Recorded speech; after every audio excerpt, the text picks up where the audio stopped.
शहरातील चौकात आणि विद्युत खांबावर अनधिकृतपणे पोस्टर बॅनर लावून विद्रुपीकरण करणाऱ्यांच्या विरोधात कडक कारवाई करण्याचे निर्देश मनपा आयुक्त जी श्रीकांत यांनी दिले आहे।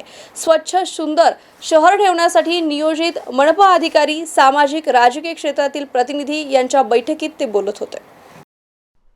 वार्डनिहाय स्थानिक झोन कार्यालयांनी आपल्या परिसरातील चौकात लावण्यात आलेल्या पोस्टर बॅनर यांची व्हिडिओ फोटो काढून स्थानिक पोलीस स्टेशन येथे रितसर तक्रार दाखल करावी आणि दंडात्मक कारवाई करावी। यापुढे रस्त्यावरील विद्युत खांब वर अनधिकृत पोस्टर बॅनर लावणाऱ्या विरोधात कारवाई करण्याचे निर्देश यावेळी आयुक्तांनी दिले। आपलं शहर सुंदर स्वच्छ ठेवण्यासाठी सर्व नागरिकांनी सहकार्य करावे असे आवाहन देखील त्यांनी यावेळी केले। या बैठकीत शहरातील जागृती महिला यांच्या वतीने भारती भांडेकर, सविता कुलकर्णी यांनी सूचना केल्या।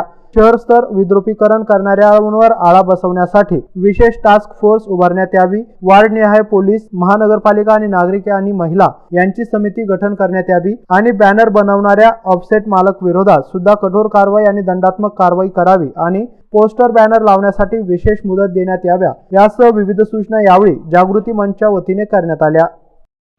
आज प्रशासकीय महानगरपालिका प्रशासकीय विभागामध्ये प्रशासकीय इमारतीमध्ये आयुक्त साहेबांसोबत आपली बैठक झाली। नेमकी कशाची बैठक होती आणि आपण कशाच्या सूचना त्यांना दिलेल्या आहेत? आज महानगरपालिकेमध्ये मनपा आयुक्त यांच्यासोबत बैठक झाली। वर्तमानपत्रामध्ये त्यांचं जाहीर प्रकटन आलं होतं की या शहरामध्ये जी अनधिकृत पोस्टर, बॅनर, होर्डिंग लागतात त्या संदर्भात उपाययोजना काय असाव्यात या अशा प्रकारे आली आणि आज ती बैठक होती। तेव्हा जागृती मंचने 2011 साली जनहित याचिका दाखल केली होती आणि या याचिकेच्या माध्यमातून या प्रश्नाला न्याय कसा मिळेल यासाठी आम्ही प्रयत्नशील आहोत आणि तेव्हाही होतो।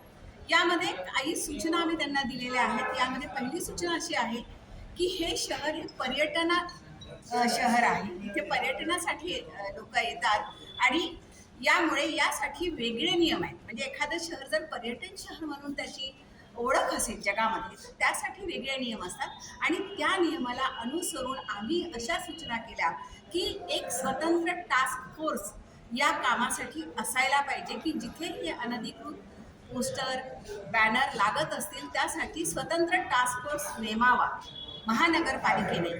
दुसरं आम्ही त्यांना असं सजेस्ट केलेलं आहे की ज्या ठिकाणी अशा काही पोस्टर्स वगैरे लागत असतील तेव्हा ती कुठल्या याच्यामध्ये प्रिंट करण्यात आली आहे।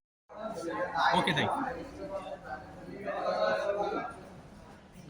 आजच्या बैठकीत आपण काय सूचना केल्या आणि आयुक्तांचं काय नेमकं त्याच्यावर आश्वासन आयुक्तांनी तुम्हाला दिलं?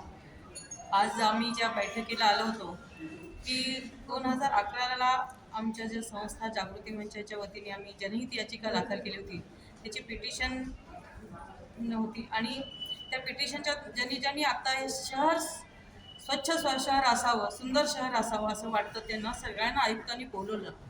पण आज तशी काही संख्या इथे दिसली नाही, पण आम्ही जागरूक नागरिक पण आहोत आणि आम्ही आमच्या पिटिशनची आमची कुठेतरी दखल घेतली जात आहे यासाठी आम्ही इथे आज आलेलो आहोत। शहर विद्रुपीकरण छत्रपती संभाजीनगर हे एक पर्यटन स्थळ आहे आणि पर्यटन स्थळ हे नागरिकांना एक सुंदर शहर म्हणून बघितलं जावं ही आमची मागणी पहिलेपासून आहे। आल्यानंतर दिशादर्शकापासून बॅनर, पोस्टर बघून लोक कंटाळले जातात। परदेशातून आलेल्या लोकांना ते बघितल्यानंतर काहीतरी विकृती वाटते आणि बॅनर लावून मोठं होण्यापेक्षा कर्तृत्वाने मोठं व्हावं असं आमचं म्हणणं आहे। आणि त्यावेळेसही आम्ही असंच मागणी केली होती की बॅनर जितके लागले असतात तितका महसूल महानगरपालिकेला कधीही जमा झालेला नाही